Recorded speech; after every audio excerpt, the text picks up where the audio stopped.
नहीं, उन्होंने हर मैच में तब्दीलियां की हैं।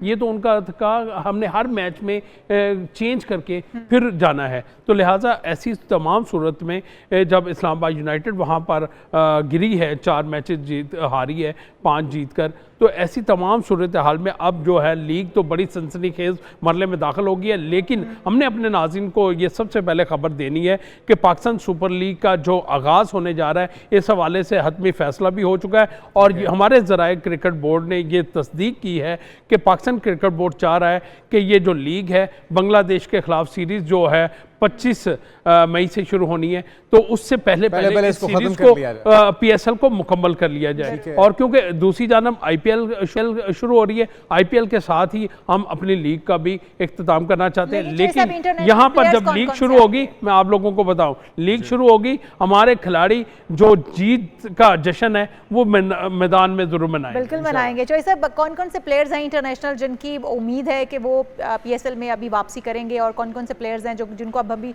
दोबारा पीएसएल में नहीं देख पाएंगे? इशाल, मैं फ्रेंचाइज का नाम नहीं लूँगा। मेरी अभी कोई प्रोग्राम में बैठने से 2 मिनट पहले 3 फ्रेंचाइज ओनर्स के साथ बात हुई, तो उन्होंने मुझे इस बात की तस्दीक की कि जो हमारे खिलाड़ी अवेलेबल हैं वो ज़रूर फौरी तौर पर पाकिस्तान पहुंच जाएंगे और इसमें कोई शक नहीं है। लेकिन वो चाह रहे हैं कि अगर ये लीग में गैर मुल्की खिलाड़ी इसलिए भी आएंगे कि ये नेशनल T20 टूर्नामेंट ना दिखाई दे, लेकिन वो इस लीग को पाकिस्तान सुपर लीग ही बनाएंगे और गैर मुल्की खिलाड़ी कुछ ना कुछ ज़रूर यहाँ पर वापस आएंगे। ठीक है, और किन किन शहरों में बाकी मैचेस होने हैं, चॉइस साहब ये भी रोशनी डालिएगा। जी जुनैद, ये इस बात का फैसला हुआ है कि जो बाकी 8 मैचेस हैं वो रावलपिंडी और लाहौर में कराए जाएंगे। 2 ही वेन्यू अब रखे जाएंगे, क्योंकि मुल्तान का एक मैच रहता था, वो भी रावलपिंडी में अब करा लिया जाएगा। और ऐसा भी कभी इम्कान है कि एक मैच रावलपिंडी में, एक लाहौर में, एक दिन में डबल हेडर करके इस टूर्नामेंट को मुकम्मल कर टाइम ज़ाया किए बगैर इस इवेंट को कामयाबी के साथ मुकम्मल। और इसके लिए एक और चीज़ बात ये अगले 24 घंटे में इस बात का ऐलान कर दिया जाएगा और सिर्फ शेड्यूल तय हो गया, तमाम मामला तय पा गए हैं और सिर्फ चेयरमैन पीसीबी मोहसिन नकवी की अप्रूवल का इंतज़ार है।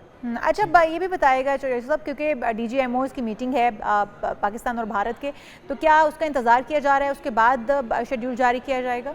देखिए, जो पाकिस्तान क्रिकेट बोर्ड के चेयरमैन है वो भी इसी मीटिंग के वाले से जो पाक भारत के दरमियान होने जा रही है, इसके फौरी बाद ही वो पाकिस्तान क्रिकेट बोर्ड जो मामला तय पाएंगे उसके फौरी बाद वो इसके गो हेड दे देंगे कि पाकिस्तान सुपर लीग का आगाज़ कर दिया जाए। अच्छा साहब, फाइनल मैच यकीनी तौर पर लाहौर में हुआ, कज़ाफ़ी स्टेडियम में।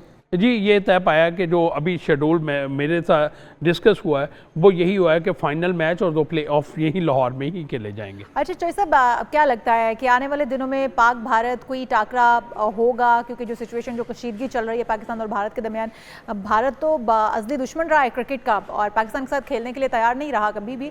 तो अब इस सारी सिचुएशन, सारे सिनेरियो को देखते हुए क्या समझते हैं आपके, पाकिस्तान और भारत का कोई सीरीज़, कोई मैच आमने सामने आएंगे?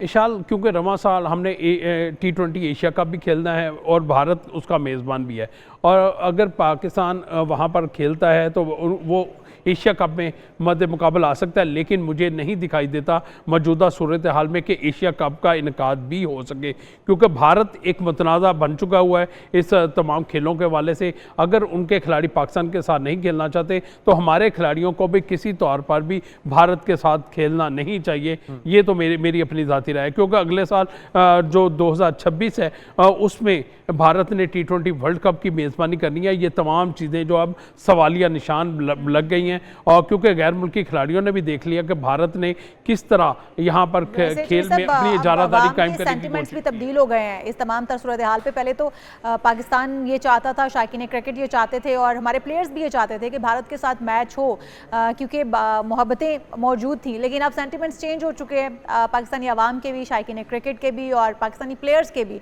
अब वो किसी सूरत भारत को मद्दे मुकाबले अपने देखना ही नहीं चाहेंगे शायद। ऐसा होता माजी में पता क्या होता था कि भारत पाकिस्तान के साथ खेलना चाहता था, पाकिस्तान भारत के साथ खेलना चाहता था। इसकी वजह से दोनों बोर्ड में बहुत बड़ा रेवेन्यू आता था। लेकिन क्योंकि आईपीएल उन्होंने शुरू कर ली, हमने पीएसएल शुरू कर ली, अब वो जो रेवेन्यू का मसला था वो तो पाकिस्तान क्रिकेट बोर्ड का हल हो गया। पीएसएल से पाकिस्तान क्रिकेट बोर्ड को बड़ा रेवेन्यू आना शुरू हो गया, जिसकी वजह पर पाकिस्तान भी अब नहीं चाहता, अगर भारत हमसे नहीं खेलना चाहता, हम भी पाकिस्तान भी उनके साथ नहीं खेलना चाहता। हाँ, ये ज़रूर है कि आईसीसी के इवेंट्स जो हैं, एसीसी के इवेंट हैं, उनमें पाकिस्तान उनके खिलाफ खेलेगा ज़रूर, लेकिन उसका भी अब तय पाएगा कि अगर भारत में मैचेस हो रहे हैं तो पाकिस्तान को न्यूट्रल वेन्यू दिया जाए। अच्छा, भारतीय सहाफ़ी कुछ वापस भेज दिए गए थे, कमेंटेटर वापस भेज दिए गए थे, क्या अब उनको वापस पाकिस्तान आने की इजाज़त दी जाएगी या पाकिस्तान आएंगे वो? देखिए जी, उनका हर सहाफ़ी का, अगर वो कमेंटेटर्स हैं, अगर वो अपना ब्रॉडकास्टर्स हैं, एक मुआहदा तय पाता है, मुआहदे के तहत तो उन्होंने अपनी ड्यूटी को अंजाम करना होता है। तो ये ज़रूरी नहीं कि वो आए ना आए, नहीं आएंगे तो उनका जो मुआहदे के तहत उनकी रकम है वो काट ली जाएगी। अच्छा, हम बड़ी तवक्को कर रहे थे कि नया टैलेंट उभर के सामने आएगा। पीएसएल के ऊपर एक ऐसी अपॉर्चुनिटी होती है जिसमें हम ये भी तवक्को करते हैं कि यहाँ से टैलेंट निकलेगा और वो टीम के अंदर इंजेक्ट किया जाएगा, उसका हिस्सा बनाया जाएगा। ना सिर्फ कोई काबिल ज़िक्र नाम सामने नहीं आया चौधरी साहब, बल्कि हमारे साबिका कप्तान हो या मौजूदा कप्तान हो, बाबर आजम हो या फिर रिजवान हो, उनकी टीम्स ने सबसे बुरा परफॉर्म किया। तो क्या लगता है कि कोई बड़ी तब्दीली अब हमारी टीम के अंदर भी आने वाली है इस परफॉर्मेंस के बाद?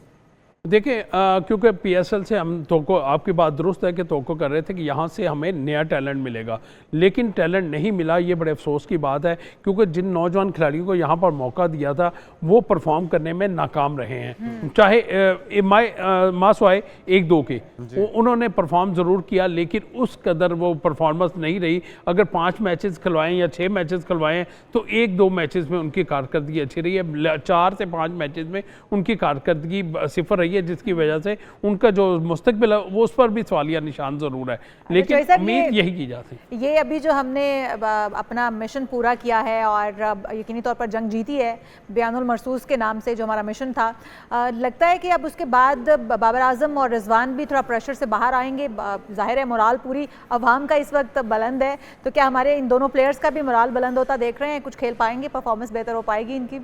देखिए जी, हमारी तो दुआ है कि ये दोनों प्लेयर्स वापस उसी फॉर्म में आएँ और पाकिस्तान के लिए, जैसा माजी में इन दोनों ने टीम के बीच में रहकर पाकिस्तान के लिए फतोहात हासिल किए हैं, आइंदा आने वाले मैचेस में भी ये इंटरनेशनल सतह पर पाकिस्तान के लिए फतोहात समेटे। लेकिन क्योंकि आज जो इनकी रन रेट की औसत है वो इस कदर एवरेज कम है कि पाकिस्तान क्रिकेट बोर्ड जो सिलेक्शन कमेटी इनको T20 फॉर्मेट में मज़ीद मौका नहीं देना चाहता, और बांग्लादेश के खिलाफ जो 5 T20 मैचेस हैं उनमें बाद सीनियर खिलाड़ियों को आराम देकर नए खिलाड़ियों को मौका देना चाहता है। बिल्कुल ठीक है। शाबाश, क्या लग रहा है कि जंग का प्रेशर था बाबर के ऊपर, रिजवान के ऊपर? मैं ये कह रही हूँ कि पूरी दुनिया का मोराल इस वक्त बुलंद हुआ है, तो सारी जाहिर बात है हमारे प्लेयर्स भी इससे कुछ ना कुछ सीखेंगे कि पाकिस्तानी किसी से कम नहीं है, हमारे प्लेयर्स किसी से कम नहीं है।